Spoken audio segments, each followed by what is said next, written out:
Welcome, ladies and gentlemen, to another grand episode of Unapologetic, the #1 podcast. Thank you for tuning in to another great episode, and today I'm happy to say that I have a legend in my presence at this moment. We have no other than Miss Queen Henrietta Hadley. And to those who don't know, she has a long track record of being very in tune with the community, loving her people, and of course she's a Muskegon native. So I'd like to welcome Miss Hadley to the new Unapologetic family, man. I'm so excited. It's been a long time too, because we've been working on it for quite some time. But this is our first Black History Month special with this queen here, and she has so much to offer and so much to say, but we're going to hear it from herself. How you doing, Miss Hadley? I am great. I'm just excited that this finally happened. I know, it's been busy. We've been planning this for at least 2 months. Yeah, about 2 months. Yes, it was warm, a little warmer than it was before. So right, yes. Right. So I'm excited. Black History Month too. That's an honor. Well, in my eyes, I feel like it's always Black History every day. I hear you. We have to because of your work and how you represent yourself in the community. Right. It showed me that every day should be a grand time for our history because we have put so much into this country. Yeah, and so right. I like that and I respect that about you for one. But number two, I have to ask, what is it that brings you back to Muskegon? Because as I heard not too long ago, you was down in Philly, right? Yeah. So you took the talents and skills from, that you acquainted here and you branched off to help others. Right. And then as well, sharpen your skills as a, program coordinator and blah, blah, blah. Right. Out of all of that, what made you come back home? And that's a great question. I'm glad you asked that. And I often ask myself that question periodically during this journey, like why? And the one thing that comes to me is really what's behind us is this banner you see, Reedsville. I'm not sure. I know when we had our tour of Reedsville, which is in the North Muskegon area, and everybody who's probably watching has played some ball at Buell Park. And that is what brought me back is my origin of being a North Muskegon native.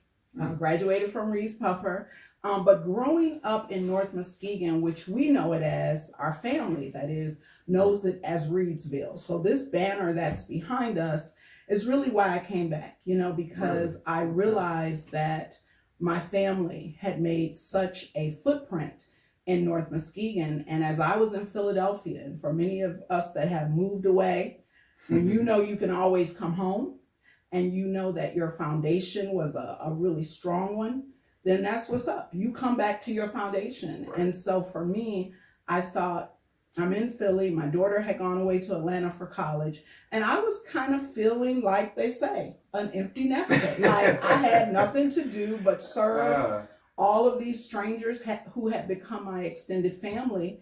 Right. And I think I had come home to a event that we have every year out in North Muskegon called Family and Friends. And I'm sure a lot of your viewers are familiar with Family and Friends. I think this year would have been the 31st Family and Friends anniversary. Really? So that's how long we've been doing Family and Friends.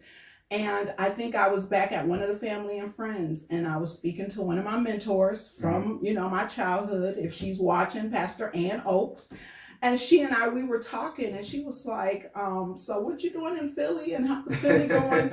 All in my heart, though, Mel, I was just like, I really want to come home, but I don't know how to do this without, in some cases, and I'm sure folks watching will attest to this, without coming across like maybe I had failed because I come back home, or what happened, why she dramatic. You know how Muskegon is now. We ain't getting ready to play. Muskegon will have you on like, what you doing? Questions, But because I had that, heart to heart with Pastor Ann when I was at the Family and Friends, and she said, hey, if you want to come back home, she said, because something going on that you're not telling me. She said, but if you want to come back home, baby, think about it, pray about it, and you come back home because you got family, and I'm sure we can find something for you to do. And I tell you, I took that year, and by October, no joke, I called my family, and I think they thought I was kidding. I called my sister. I was like, I don't know what I'm gonna do. I don't even know how I'm gonna do it, but can I come home? Right. And she was like, sure. And that's Stella K's mom. So I told Stella K and my other niece, and they were like, Tita, you ain't coming home. I was like, yep. And about 4 years ago, I came home, Mel, and I just kind of laid back. I went back to my home church, Shiloh Baptist, and I just started getting involved wherever my heart would say yes. If it was a lot of busy stuff and I was just running around crazy, no. But wherever my heart would say yes, I just started availing myself and being present. That's and people would ask, like, who is that? What's she doing? What she want? I could tell. Gone for so long. Exactly. So. And I was kind of on the low. I wasn't trying to, as my daughter would say, I wasn't trying to front. I wasn't trying to like, oh, I'm all of this. No, I was just in the cut, for real. Yeah.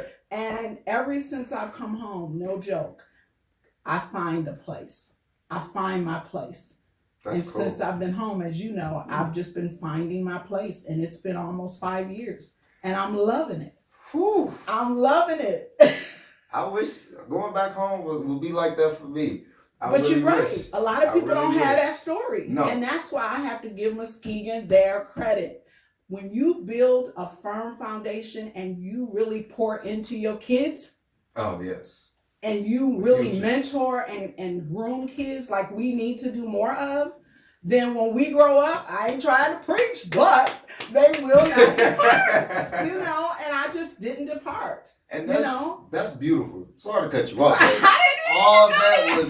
All that was dead on because it's almost like you never left. And it's so relevant to possibly what you was dealing with in Philly to Muskegon in certain ways is that Muskegon is a small town. Everybody says, oh, it's a small town, but we have big city problems. So when I heard that you came along and, started this magnificent rotation of getting back into the community, putting your faith into the people, coming out with the young community like myself, standing like, oh yeah, we can do this. This is something I can really get into. That put a big smile on my face because we need that guidance. We need that support from the people that's paved the way, have been there before us. And that's a beautiful thing. And so instead of us, I hear what you're saying, just being blinded by, oh, I don't know what to do. I don't know where to go. Like you said, when you came back, you don't know what to expect. This is a big thing for a lot of us that's in this predicament as entrepreneurs and stuff. So as you come along and say, hey, I have a beacon, I'm here for you. Let's do this together. I'll show you the way. I'll help you pave the way for the future. And when you come here back to Muskegon, how did you plan this, I guess, return? Well, like you heard me say, I talked to my mentor, and I think, because I understand with your podcast, you're also teaching and you want people to have takeaways. So just right there, if somebody's listening and you are a young spirit or you are someone searching, find someone, because that's what I did with Pastor Ann. I would consider her at my age, my mentor. And I just said, I asked her a couple of questions. She gave me some nuggets of wisdom. So I would say find a mentor, even if it's direct or indirect. I kind of jack from people I ain't gonna never meet, but I'm watching how they stroll, I'm watching their swag, I'm watching how they talk, I'm watching how they dress, and what I like, I start to implement into Henrietta. So if first takeaway is find a mentor, find somebody with wisdom, and with our social media, you can go on there and jack whoever you want, or whoever you want. But find that mentor or find somebody that can kind of be your accountability buddy, or even if it's older or if it's younger. But the first thing was I had to tell somebody to hold me accountable to, if I did come back here, what was that going to look like? And it wasn't like it was going to be a silver spoon given to me when I came back just because this was home. And then I had to use some wisdom too. I had to say, if I come back home, I got to find my place. So I would just say, either talk to someone and then have a sense of what is it I would like to do. And then start surrounding yourself around them folks. I'm gonna tell you, I could have stayed at my sister's and let Stella K and all of them just, love on me. But my sister, and they'll tell you, I got up every day and went over to MCC and went in a computer lab, or got up every day and got out of the house and just kept doing something. Wow. So even with that, get up and get out and go around like-minded people.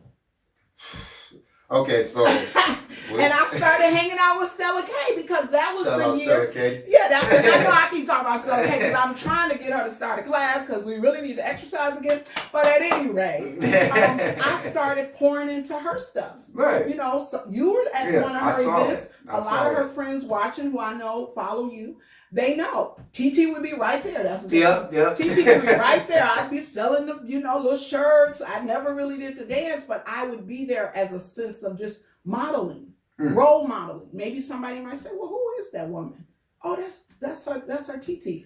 Somebody might ask me this question. That's crazy because it's like it's almost like you take your positions that you in your work, should I say, but you don't act like it. You see coordinators and program coordinators and people who sit behind the desk, as most of us will call. Those people they do most of the thinking.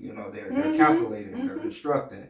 But you make it seem like it was just like, oh, come on, we finna sit down, have a couple of drinks, we finna just get this over with real quick, and then we're gonna sit down and talk some more, and then have a couple more drinks. So it's like it's a fun factor. Exactly. You don't make it like, oh, I have to sit here and read this book for 2 hours, like any type of course or any type of meeting. Right. You're very into whoever you're talking to. That's right. You got to know your audience.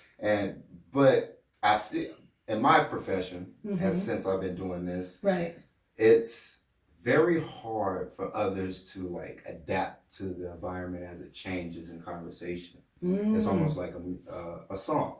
Right. If you're able to change the tempo just by a word or a sound from your voice, you can create a different beat of the song. Right. So with you, I feel like that's the same kind of ordeal, especially with your. Of course, we have a MPAWARD Nominee sitting right here. That just blew me away. I'm like, really? So, I think I'm influential? So it's like that right there shows like, man, she's just multitude of different, multiplying of different people and just love and respect and gestures. So how do you get all that in one bundle, and then take it from family and friends to, okay, this is my setting, this is what I have to do, let's get it going. So how do you able to take, both worlds and make it to one? And a lot of it is getting to know yourself. Really, when I left Muskegon back in the 90s, some of y'all probably weren't even born, but when I left, I had been taught one way of engaging people. And then when I moved to a city like Philadelphia that everybody looked like you and me, that I was surrounded with, I had to, we hear that slogan of, I had to code switch. Right. But there were some areas of my, responsibilities that I couldn't code switch because I had been taught from my Reese Puffer days, my North Muskegon days, my Shiloh Baptist days, my mother and my family and the role models in my family, where some of it was just me. And I had to say, like you say with your podcast, I had to be unapologetic for who I was. Exactly. But at the same time, I had to sit and watch and learn how to adapt to the various audiences that I had been placed in front of. Okay. Because some audiences I could go in with my Reese Puffer tone. And then there were other audiences that I could, get by with my Muskegon bred tone. But once I started living in Philadelphia over, say 2 or 3 years, they was like, okay, you're going to have to come on. You're going to have to get a little tough. You're going to have to show them that you know what you're talking about. You might have the degree, you might have all this experience, but when you get in front of them folk, they want you to you come better there. get their attention because we're sending you there for a reason. So I had to learn over the years, but guess what? I was teachable. And that's another takeaway. Be teachable, no matter what you got, where you go, how old you are. Deep. My mom, bless her soul, she died at 72 years old. And she was at Grand Valley getting her master's degree, changing her career from being a nurse to going into social work. 72? 72. And she would always tell me, hey, I'm going on campus. I was like, Mom, why don't we get you a computer so you can do your work at home? Because I think online or working, had just kind of started back in the 2000s, because she had died in 2006. And my friends would call me, your mom on campus with this backpack, she walking all over the main campus at Grand Valley, not That's the one over here at incredible. MCC. And I know we trying to get her to, slow down. And she would always tell me, as long as you live, be teachable. And I would be like, take that with me. Yeah. So as long as we got life, have an open mind for somebody to show you something. And that's really how I feel like I was able to bundle everything that you're saying in. So when I'm with my younger crew, without trying to be young, I can still have fun so that they don't have to feel so uncomfortable. I like it when they say, oh, excuse me, if somebody slip up. But at the same time, I'm learning from them and they're learning from me. Wow, I can't answer nothing else. That was beautiful. And I think as elders, it's got to be both ways. But you don't see it that way in our society that much. And it's like a rarity now to actually see that now, and as many of us say in this day and age, it's always me, I, my. Right. But in your phase, in your way, it's like, no, this is us. Exactly. We do more in a group than you can do individual. And history has shown us that over and over again. You're so right. But as us being human beings, as I should say, we tend to kind of repeat the same mistakes over and over. And so the only thing that I could possibly think of is to have those around us, like you said, or the wisdom is very wise for us to, don't do this, I'm gonna go this way because she already been down this road. Exactly. So let me improvise on this road. And to go into your program, LendGR. Yes. That to me, it ties into that. Exactly. So well. To give y'all up to date, Miss Hadley has a gorgeous program. I call it gorgeous because it's for everybody. It makes everybody look good. There's no way you can fail in this program to help entrepreneurs and innovators in the community or communities that you're in to come and learn at the college with students that actually are taking up classes as we speak or just doing their own profession, and to helping us understand and grow together. Exactly. And so how do you come up with the right group of people to, I guess, work with each other? How do you pick from, you're good with this type of group of people and this is special, because that's a lot. It is. That's a lot. And what was interesting about me even getting involved with Grand Valley State University for their LendGR program was networking. I just happened to be at an event in Grand Rapids. The director of the LendGR, well, actually, she's the director of the Center for Entrepreneurship and Innovation at the School of Business. I can't even say all that. Everything is abbreviated, but I wanted to give her a shout out, Sharu Amola. And she and I were just at a women's networking group. And she was in the room and I was in the room. And unfortunately, we were the only, I think it might have been another sister. We were the only three in the room of about 50 women in Grand Rapids. And she gravitated to me, I gravitated to her. This was a year ago. And we were just shooting the breeze, really, just kind of getting to know one another. And at that time, I didn't even know there was a program called LendGR. But when COVID hit, and when COVID hit, everybody was thinking in terms of what am I going to do to stay above water, even if you were a new entrepreneur, a startup, whatever role you were playing with just trying to survive. Everyone, I think their creative juices just jumped up and they were drowning in them. And so she called me. She just called me out of the blue and she was like, Henrietta, we have this program and I don't know why, but I just think you can drive it for us.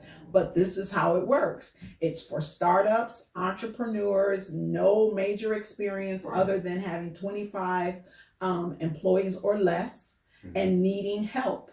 And if they can identify the help they need as a startup like yourself or an entrepreneur like yourself and all the other Black Wall Street Muskegon entrepreneurs, this is for you too. And Lachey Simmons, bless her, she has really taken all of our entrepreneurs to a whole other level. Because as soon as I said yes to LendGR, and I realized it wasn't just for GR entrepreneurs, because it is a little mixed, misconception. Because when you hear LendGR, you either think it's money or you think it's only for GR residents. Right. So I said yes, and then I went right to I believe it was the group page for Black Wall Street Muskegon, and I posted it right up there, and I said, hey, if anybody needs any help, that's when I saw let me know, because these are students, 4-year, a lot of them are 4-year students, graduate students that are majoring in various disciplines from across the board. It could be engineering, it could be marketing. I guess Grand Valley has a major of entrepreneurship, that's all you learn. You can get a 4-year degree in just entrepreneurship management. And so after I realized this is like a pot of gold, it is. I said, let me share it with my family in Muskegon. And I tell you, the students come to us. Yeah. I do most of the interviewing now that I'm the program manager. I'll look at their resume, make sure that their disciplines line up with the entrepreneurs. So if you fill out your application for LendGR and you write there, I need help with social media development, or I need help with a business plan. Then we already know the students that we have that we've already hired into the program, because they get paid. It's not a work study. It's not an internship. They get paid a check for working with our entrepreneurs, and for the entrepreneurs, it's all pro bono. So look at the work experience that they're able to bring to the table, and then the assistance that the startups and the entrepreneurs receive when they're getting the projects completed. And then the students actually learn how to interact with different people, different backgrounds. So everybody's learning from each other in different types of ways. Two-way street. And that all came from networking. So there's another takeaway. If you in the room and you don't see nobody that look like you, or you don't feel comfortable, pinch yourself 3 times and turn around 5 and go over and say, hi, how are you? I'm Henrietta. What you doing? Yes. But that's so hard. That's just my little formula. I like that. We got to get out of being so afraid of ourselves, because that's really what that's about. You afraid of yourself. You afraid of messing up. You afraid of saying the wrong thing. They just as scared as you are. Go over there and say hi. Well, a lot of times, plus that, you said, man, that's a big one right there. But also, I feel like individuals tend to think about, I don't want to look crazy in front of this group of people and stuff like that. And even as an adult, that's still the peer pressure you see even in adult life. And we see it. I see it around town. I sometimes I have to speak up and be like, we all grown and we all special. Right. We all have our own certain way. That was make us perfect in our own way. Our individuality and all of that. So it's like, for example, I give a little piece of me. Yes. The idea of this podcast didn't come from me. Wow. It actually came from the missus. And so I took upon her idea, and I was like, let me make this happen. The same way you went into that same mindset. Let me make this happen. And with a push and a shove, accountability. Kept me accountable. It manifested. And it's like, I'm very happy and proud to hear that, we have such a great leader on board, with all of us that's in this community as entrepreneurs. And so, along with that, I have to ask this. I've been trying to put it in my head to write. Okay, well, ask it. We here on Unapologetic. let me rephrase. What is the big boom of this all? Like, what is your takeaway from creating this community type of, oh man, I don't know what to call it. What do you call this? For me, someone poured into me that has really given me the sustainability, because it ain't all been easy.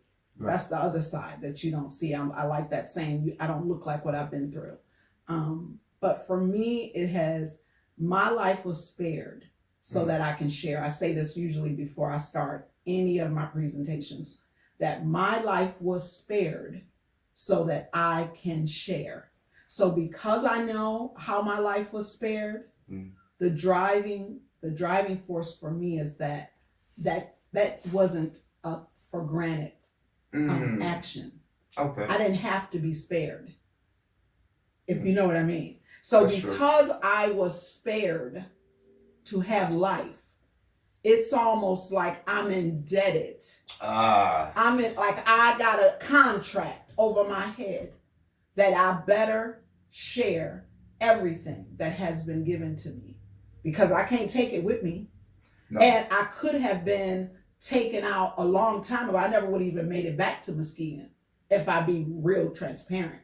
So because my life was spared, wherever I go, even if I don't want to say something, it's so hard for me to just sit there, because I'll get that little nudge. You gotta say something. You better say something, because it wasn't a for granted, for granted that you would be here. So that's a big part of my drive. And then when I see, like I said earlier, when I see a place that I can fit in, and then that door is open for me to come through, then I almost feel like I'm holding on to a whole lot of water, and everybody around me is thirsty, and I'm holding on to it. That's a big that's my drive, that I keep going into places that are deserts. That's crazy. I keep going into places that are deserts. Wow. And if I sit in the midst of those that are thirsty or dry, and I got all this water, and that goes for all of us, because all of us are carrying something that we're not sharing. But I finally got it. I finally got the memo. And not everybody gets the memo at the same time and would be able to, unapologetically say that. So now, and I keep saying that because when you first approached me, me and my family, especially Stella K, I know I'm throwing you under the bus, Stella. She was like, what Bell want? What he gonna talk to you about, TT? What is he trying to do? I said, I don't know. I said, but I'm gonna give the young brother a chance, because I've seen his work. I said, and I love the fact that he's able to pull things out of our community. It's hard for people to talk, and you make it so easy. I think I share with you. It's not. But just to give people a voice. Do you know how often a muzzle is put on our faces? 24/7. So when we have a platform, or we have an opportunity, and thanks to the missus for encouraging you. I'm not going to say behind every good man is a good woman, but when they come together and work together, then we get great things.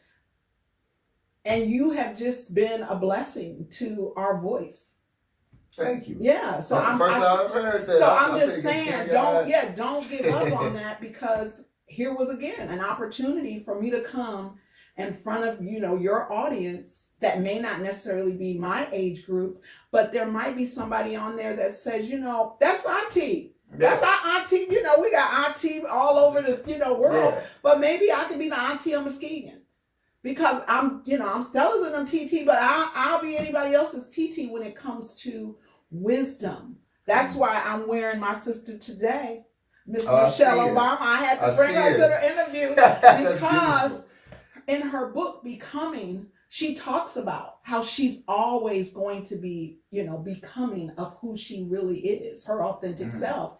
And so when I saw this scarf, I said, what am I going to wear for the interview? What am I going to wear for the interview with Mel? And I said, I got to take Michelle Obama to the interview, because, I look at her life, and like I would want someone to look at my life and say, you know what? That's what I want. it is something about that I want. So Wow. that's, for me, that's how I really feel like I keep it together. Ooh, I have not made it to that type of thinking process yet, but I'm on my way to that, and that's beautiful. Right. Like I have a contract. Man, You know, that's I got crazy. a contract over my life, and however or whoever I got to pull from Right. to keep encouraging myself and motivating myself. So if it's Michelle Obama one week, it's somebody I see on Facebook the next week, yeah. or Lachey Simmons putting those Black History memories of Blanche Smith, who was our first Black mayor when I was in high school. Yeah. And I used to just marvel at her when she would be at church singing and then could take the microphone and go over to the city and be the mayor. I was like, look at this Black woman. And so when I see her now, I just want to fall down on my knees and be like, thank you, Miss Blanche, for just being the pillar that you were when I was a little girl, when I was in high school. But then now to see her still kind of have that cool breeze spirit, and then be honored, you know, on Facebook, where there might be young people that didn't even know we had a Black mayor in the city of Muskegon. I did my research. Yeah. I had to find out.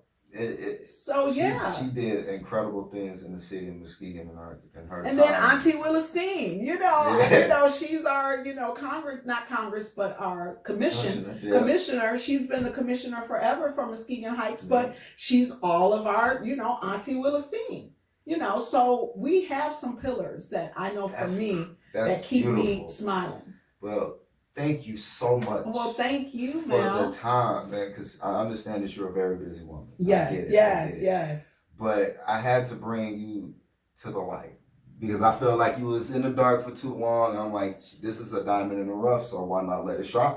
Well, I appreciate that. And I thank you for the wisdom and for the knowledge that you pertain upon me because I'm running with it.